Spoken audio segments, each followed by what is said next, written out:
On va commencer tout de suite, sans introduction, par trouver une niche, c'est le plus important. Lorsque vous arrivez à recruter un modèle et que voilà, vous commencez à travailler avec elle et à échanger avec elle, il faut que vous arriviez dès le début à savoir comment vous allez la marketer, comment vous allez la mettre en avant, quelle est votre cible, etc., etc. Vous allez cibler une niche en particulier. Comment on fait? Déjà, on regarde au niveau ethnique, donc on regarde sa couleur de peau, on regarde ses origines, etc. Déjà, rien que ça, c'est une niche. Bon, il y a la niche des beurettes, il y a la niche des meufs noires, la niche des caucasiennes, etc., etc., des asiatiques, etc. Ensuite, vous allez voir le physique. Le physique, ça va être l'âge, ça va être la couleur des cheveux, ça va être tous les autres détails, comme par exemple savoir si elle est musclée, si elle est plate, etc., les grosses fesses, les gros seins, etc. Donc tout ça, ça tourne autour du physique. Donc la niche ethnique et la niche physique, finalement, ce sont des niches qui vont être assez simples à mettre en avant, vu que c'est des niches, en fait, qui vont être directement être mis en avant par le modèle. Ensuite, vous avez les niches que vous allez devoir élaborer avec vos modèles. Donc ces niches-là, en fait, ça va être un petit peu des niches qui vont imposer un storytelling et qui vont vraiment donner envie à ce qu'on découvre votre modèle. Et c'est ce qui va la différencier des autres modèles qui sont juste bonnes en fait. Donc là, vous avez la niche des métiers, ça peut être tout et n'importe quoi vraiment. Et puis vous avez les passions. Et en fait, plus vous allez vous diriger vers les passions, plus vous allez vous ultra nicher, vous différencier de la masse en fait. Et c'est ça qui est important, c'est de se différencier de la masse, c'est qu'on se dise putain là j'ai affaire vraiment à ce type de modèle là, j'ai affaire à une secrétaire, etc., etc. Donc vraiment l'important, voilà, c'est de se différencier des autres modèles qui sont en fait juste belles ou bonnes. Si votre modèle est belle, qu'elle est jolie, qu'elle est présentable, qu'elle est bonne, etc., et qu'en plus de ça, elle raconte un storytelling grâce à un métier ou une passion, c'est le cocktail parfait pour faire un maximum d'argent. Donc maintenant, on va passer à la photo de profil, au banner et à la bio. Là, il faut savoir qu'il faut des photos de la meilleure qualité possible, donc haute qualité uniquement. Il faut qu'il y ait une touche de personnalité au niveau de la bio, de la photo de profil et du banner. Il faut mettre en avant votre niche. Donc là, je vous ai mis un exemple de Nina Haircut. Nina Haircut, c'est une modèle qui a percé sur TikTok. Je pense que honnêtement, c'était une vraie coiffeuse à la base, vu que vraiment, elle raconte un bon storytelling autour de ça. Et en plus, il y a des outils, etc. Il y a un vrai décor. Enfin bon, bref. Là, elle a mis en avant sa niche sur sa photo de profil, sur son banner, mais aussi sur sa bio. Et aussi sur son offre, comme on peut le constater. Donc voilà, vous montrez tous vos atouts sans vous montrer nu. Donc là, on peut voir par exemple sur son banner qu'elle a montré ses fesses et son tatouage au niveau de ses fesses, mais elle s'est pas montrée nue. C'est hyper important. Évidemment, vous pouvez vous mettre à jour selon la période. Par exemple, lorsque c'est Noël ou lorsqu'il y a la Coupe du Monde, etc. Vous pouvez pimper votre modèle en lui mettant par exemple un maillot de foot ou alors, je sais pas moi, un bonnet de Noël si c'est Noël, etc. Pareil pour la bio, vous pouvez modifier votre bio selon la période de l'année dans laquelle vous êtes actuellement. La bio doit être personnalisée, drôle et sexy. Alors c'est super important d'avoir une bio qui soit un peu drôle avec des petits jeux de mots dedans parce qu'en fait ça va déclencher une émotion par rapport à l'auditoire et ça va donner encore plus envie de découvrir le modèle. Et croyez-moi, une modèle qui a de l'humour, c'est beaucoup plus séduisant qu'une modèle qui est juste un mur en fait, qui est juste bonne. Bon, un modèle qui est juste bonne, finalement, on a l'impression de parler à un bot, quoi. Donc là, l'idée, c'est de parler à un vrai être humain qui soit rigolo et sexy. Alors, ne soyez pas trop descriptif lorsque vous écrivez votre bio. De toute façon, j'ai fait une vidéo complète sur la bio OnlyFans ou Mime à mettre en place pour réussir. Je vous mettrai évidemment le lien de la vidéo directement ici, vous inquiétez pas. Mais bon, grosso modo, la bio doit être personnalisée, doit être sexy comme je vous l'ai dit, mais en plus de ça, il faut pas trop être logique et trop descriptif, hein. Voilà, on va pas se décrire physiquement comment on est, on va pas décrire tout ce qu'on aime faire avec un énorme pavé d'une liste à puces de 600 trucs à faire. Non, vraiment, il faut être le plus synthétique possible, d'accord? Et arriver à faire maximum une description, voilà, d'à peu près 300-400 mots, grand max, quoi. Même, vous pouvez faire une liste à puces de ce que le modèle peut proposer, mais vraiment très léger, avec pas plus de 4-5 propositions. Et voilà, le but, vraiment, c'est de tout synthétiser pour que ce soit le plus court et incisif possible. Alors, évidemment, il faut rester simple, d'accord? Faut pas utiliser un langage soutenu, donc ça, c'est du copywriting. Faire comme si, en fait, vous vous adressez à quelqu'un qui est dans un arrêt de bus, à quelqu'un en face de vous, etc. Il faut que ce soit simple à comprendre, il faut utiliser des mots courants, etc. Donc pour ça, rien de plus simple en fait, lorsque vous écrivez votre bio, lorsque vous écrivez par exemple une PPV, bon ça on verra par la suite, mais lorsque vous écrivez votre bio, eh ben faites comme si vous décrivez votre modèle à quelqu'un en face de vous et faites comme si vous essayez de le faire marrer un petit peu et aussi de l'exciter, vous voyez. Donc vraiment, mettez-vous à la place du modèle en fait tout simplement et mettez-la en avant avec sympathie. Ne mettez surtout pas de politique de confidentialité comme j'ai pu le voir sur certains comptes OnlyFans ou Mime. Franchement, je trouve ça hyper contre-productif. Pourquoi? Parce qu'en fait, lorsque la personne va voir ça, ça va créer de l'anxiété en fait. Tout le monde est anxieux lorsqu'on voit une politique de confidentialité quelque part. Il y a un langage soutenu, il y a un pavé énorme, toute une procédure juridique derrière, etc. Et ça, c'est hyper anxiogène.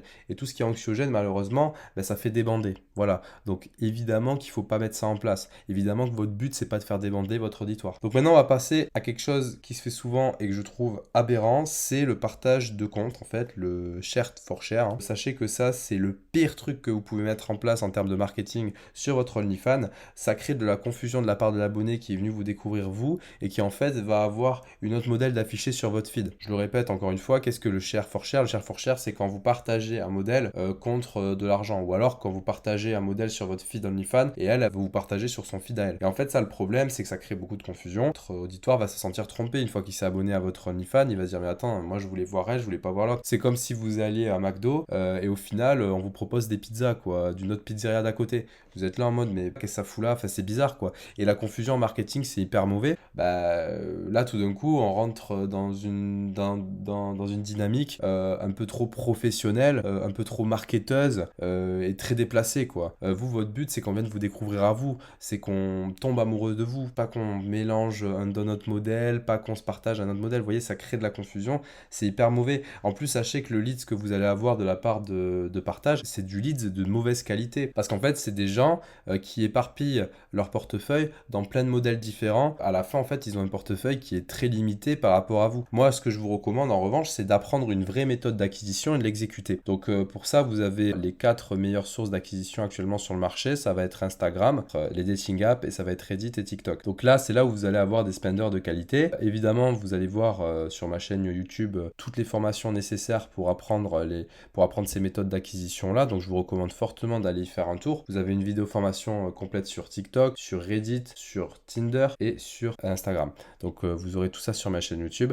Ce que je vous recommande de faire lorsque vous débutez en tant qu'agence ou même en tant que modèle, c'est de ne pas avoir plus de 2 sources d'acquisition au début, voire même qu'une seule.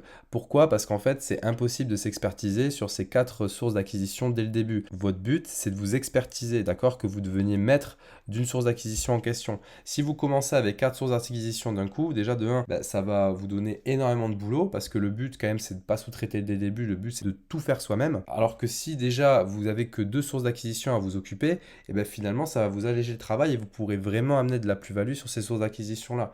Donc d'abord, pas plus de 2 sources d'acquisition au tout début. Ce que je vous recommande aussi, c'est de d'abord mettre votre énergie dans des sources d'acquisition dites gratuites comme Reddit ou TikTok. Ne vous précipitez pas tout de suite sur des sources d'acquisition onéreuses comme Dating App ou comme Instagram, parce que ça c'est un coup à se casser les dents. Et en plus de ça, si vous n'avez pas les ressources nécessaires pour le faire, c'est une prise de risque quand même qui est colossale. Ensuite, on va parler du feed OnlyFans ou du feed Mime. Donc déjà, soyez régulier lorsque vous postez sur votre média privé, parce que si jamais votre abonné s'abonne à vous, ou même avant de s'abonner et qu'il découvre que vous publiez juste un média tous les mois ou un média par semaine, il va se dire mais attends, mais en fait la meuf est pas du tout régulière, j'ai pas trop envie de m'abonner, j'ai pas trop envie de lui offrir de l'argent parce qu'en fait en retour moi je vais pas trop avoir de nouveautés. Vous voyez, donc l'important c'est d'être hyper régulier lorsque vous publiez, donc un média par jour minimum. Quand je dis média, c'est pas forcément que des photos, vous pouvez publier des vidéos, vous pouvez même publier des vlogs ou même des vocaux. L'idée voilà, c'est vraiment de faire prendre vie votre feed OnlyFans ou Mime. Ensuite, lorsque vous faites des photos ou du contenu pour votre feed, il ne faut pas que vous mettiez de nudité, d'accord? Même si le compte est payant, vous en foutez. Même si ça coûte 20 balles par mois, vous en foutez. Pas de nudité, pas de porno direct. Mettez que de l'underwear, mettez que du hot ou mettez que des photos avec des petits emojis qui censurent les tétons ou le sexe. Pourquoi ça? En fait, lorsque vous allez vouloir offrir ou lorsque vous allez pouvoir vendre des PPV à vos abonnés, tout de suite, ces mecs-là vont se dire, mais attends, moi en fait, j'ai déjà vu du porno, j'ai déjà vu tes tétons, j'ai déjà vu ton sexe gratuitement. Pourquoi est-ce que je paierai maintenant pour voir tout ça? Et c'est là en fait qu'il y a l'erreur. Ne réservez que la nudité au PPV que fans vont vous acheter. Évidemment, lorsque je vous ai parlé de médias, lorsque je vous ai parlé de vlogs, etc., vous pouvez aussi faire des story time. Ça va créer une certaine proximité avec vos auditoires. Donc moi, je conseille fortement de mettre ça en place. Ensuite, vous avez 2 façons de monétiser sans montrer de nudité sur OnlyFans. Donc vous pouvez monétiser le feed avec un objectif de pourboire, comme je vous l'ai mis là par exemple. Ou par exemple, vous pouvez mettre 200 € comme objectif et vous pouvez mettre une offre qui sera que une PPV gratuite pour chaque donateur. Voyez, lorsque l'objectif sera atteint. Vous pouvez créer de l'urgence sur cette offre-là en disant que cette offre n'est valable que 24 heures. Et prévenir que si l'objectif n'est pas atteint, alors l'offre disparaîtra.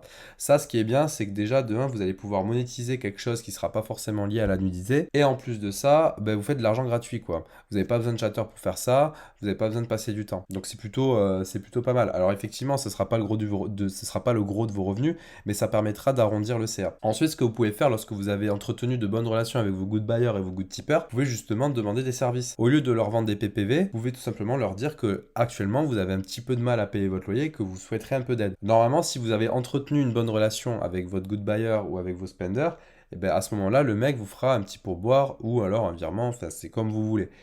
Pareil, lorsque par exemple vous avez trouvé une robe sympa, j'en sais rien, dans un magasin, ou même que vous lui envoyez une robe en question et que vous dites, tiens, j'aimerais trop m'acheter cette robe, mais malheureusement j'ai pas les sous, ben là il y a moyen que le mec vous fasse pareil un petit pourboire ou un petit virement, etc., pour que vous puissiez acheter cette robe. Et en fait, lorsque vous faites ça, vous entretenez en fait un processus relationnel et non transactionnel avec ces personnes-là. Et c'est hyper important d'entrer dans une dynamique relationnelle avec les good buyers, parce que comme ça, en fait, ils vont vous offrir de l'argent gratuitement. Et en plus de ça, même pour eux, ce sera beaucoup plus confortable psychologiquement de se dire, bah en fait, là, je l'ai aidé. D'accord, je ne vais pas juste acheter une PPV d'elle à poil, je l'ai vraiment aidé. J'ai aidé ma petite copine. C'est ça qui va se dire le mec dans sa tête. Et par rapport à tout ça, d'ailleurs, je vous ai fait une formation complète sur le chatting qui est hyper importante à regarder avant de commencer sur OnlyFans ou sur Mime. Sachez que le chatting, ça représente quand même 80% de vos revenus, donc c'est à surtout pas négliger, d'accord. Et c'est là où vraiment vous allez entretenir une relation proche avec vos bailleurs ou avec vos abonnés. Donc regardez cette vidéo, je vous la mets en lien directement dessus. Ensuite, vous avez le copywriting. Là, le copywriting, il va rentrer en compte lorsque vous allez envoyer vos PPV. Alors, lorsque vous allez envoyer vos PPV, vous pouvez envoyer aussi une bio en dessous de la PPV pour expliquer ce que c'est. Il va falloir absolument que vous restez un maximum mystérieux. Mais vous devez aussi éveiller la curiosité sans trop être descriptif. Donc en fait, pour ça, rien de plus simple, vous allez utiliser des histoires, d'accord? Vous allez raconter des histoires. Ce que je vous recommande, c'est d'aller regarder du porno, hein, sans vous régaler bien sûr, restez concentré. Mais ce que vous pouvez faire, voilà, c'est d'aller regarder du porno et d'aller voir un petit peu tous les scénarios possibles et inimaginables que vous pouvez mettre en place par rapport à votre modèle. Et sachez qu'en plus, les scénarios du porno, généralement, c'est des très bons scénarios parce que c'est des scénarios qui sont réfléchis pour que les gens regardent en fait. Donc n'hésitez pas à vous inspirer à droite à gauche de tout ça. Utilisez évidemment votre niche pour créer des histoires. Donc le plus important avec tout ça, c'est de se démarquer des autres concurrents. Donc c'est pour ça que nous, on met en place des histoires et c'est pour ça qu'on va utiliser notre niche. Pour vraiment se démarquer des meufs qui sont juste bonnes et qui vont juste en fait envoyer une PPV avec une description, on va dire, de leur corps, etc., de ce qu'elles font de A à Z. Voilà, donc nous, notre but, c'est vraiment de créer une histoire, de faire voyager l'auditoire pour qu'il soit curieux et pour qu'il clique. Tout ça, c'est sur ma vidéo sur le chatting. Voilà, je vous ai vraiment fait une formation aux oignons par rapport à ça. Je vous recommande d'aller regarder. Ensuite, on va parler du script. Donc le script, en fait, c'est ce qui va vous permettre de vendre facilement des PPV. C'est hyper important dans un premier temps d'avoir entretenu une excellente relation avant d'utiliser le script. C'est hyper important d'en savoir un maximum sur l'utilisateur, sur l'abonné avant d'utiliser ce script. Pourquoi? Parce qu'en fait, le script, c'est juste fait pour vendre du PPV et c'est juste fait pendant la sexualisation de la conversation. Mais si au préalable, vous n'avez pas instauré un sentiment de confiance avec l'abonné et surtout de réelles émotions, créer un espèce de fondement de relation avec lui, ben ça va être très compliqué de lui faire vendre tout et n'importe quoi. Donc l'idée avec le script, c'est de donner l'illusion de la réalité et que tout est fait sur l'instant T avec l'abonné en question. Vous devez d'abord évidemment rendre l'abonné vulnérable, comme je vous l'ai dit au préalable, avec des techniques comme le push and pull sexuel. Donc tout ceci, évidemment, je vous recommande d'aller voir ma vidéo sur le chatting, il y a tout dessus. Vous devez d'abord appliquer ces techniques psychologiques avant de faire votre script. C'est super important. Alors lorsque vous faites votre script, en fait, vous devez utiliser une histoire, tout simplement. Ça peut être le Netflix and chill, ça peut être l'histoire dans le lit, ça peut être dans le parking, etc. Donc vous utilisez un écosystème au préalable. Ensuite, vous arrivez, vous faites un maximum de contenu autour de cet écosystème-là. Vous structurez votre contenu, par exemple, vous structurez avec deux trois photos au début, d'accord? Deux trois photos de votre modèle plutôt habillé. Ensuite, deux trois vidéos hautes, un peu habillées, mais un peu dénudées aussi, d'accord? Et puis ensuite, vous faites trois quatre vidéos clairement hardcore, d'accord? Donc des vidéos assez hard. Et ensuite, vous terminez par une vidéo de remerciement ou alors une photo carrément où on voit le modèle à poil en train d'être satisfaite, etc. L'idée avec cette structure-là, c'est de vendre un maximum de contenu d'affilée à votre abonné. Et en fait, le mec va acheter ce contenu-là sans s'en rendre compte. Et c'est pour ça que le script, c'est hyper puissant, parce que ça fait voyager en fait la personne dans un film porno virtuel avec vous. C'est hyper puissant comme procédé, je vous recommande fortement de le mettre en place. Lorsque vous mettez en place votre script, c'est hyper important de modifier à chaque fois ce que vous écrivez par rapport à tous vos abonnés. Je m'explique. Vous allez structurer votre script, c'est-à-dire que vous allez mettre média 1, média 2, média 3, média 4. C'est hyper important de ne pas toujours mettre les mêmes phrases à chaque fois pour chaque abonné. C'est hyper important de tout réécrire à chaque fois, mais de garder cette structure-là. Il faut garder la même structure, mais tout réécrire. Parce que si vous gardez la même structure et les mêmes textes à chaque fois, ça va se ressentir. L'idée, c'est de personnaliser la conversation de manière à ce qu'il y ait un côté quand même naturel lorsque vous faites la chose. Vous gardez la structure, mais vous modifiez le texte à chaque fois pour le personnaliser selon l'abonné. Ce que vous pouvez faire aussi, c'est mettre en place plusieurs scripts différents selon les fantasmes différents des abonnés, d'accord? Donc vous pouvez faire un script spécial pied, un script spécial boobs, un script spécial cul, un script spécial fellation, etc. etc. Enfin, vous avez des tas de niches différentes sexuelles que vous pouvez mettre en avant par rapport au script. Sur mon Telegram, je vous ai mis un script que vous pouvez utiliser, voilà, donc c'est un exemple de script, bien entendu. Mais voilà, comme ça, au moins, ça vous donne une idée de structure que vous pouvez mettre en place. Et puis, vous pouvez vous en inspirer pour faire d'autres scripts, etc. Donc, tout ça, c'est dans mon Telegram. Je vous ai mis le lien en bio YouTube. Lorsque vous appliquez script, en fait, vous pouvez augmenter le prix des PPV au fur et à mesure. Première PPV que vous allez envoyer, elle sera à hauteur de 10 € pour enclencher cette dynamique d'achat qu'il n'a pas au tout début, le spender. Parce que lorsque quelqu'un arrive sur OnlyFans, il a tout sauf envie de dépenser de l'argent. Lorsque vous lui proposez une PPV à 10 balles, tout de suite, c'est quand même plus facile que lorsque vous lui proposez direct une PPV à 80 €.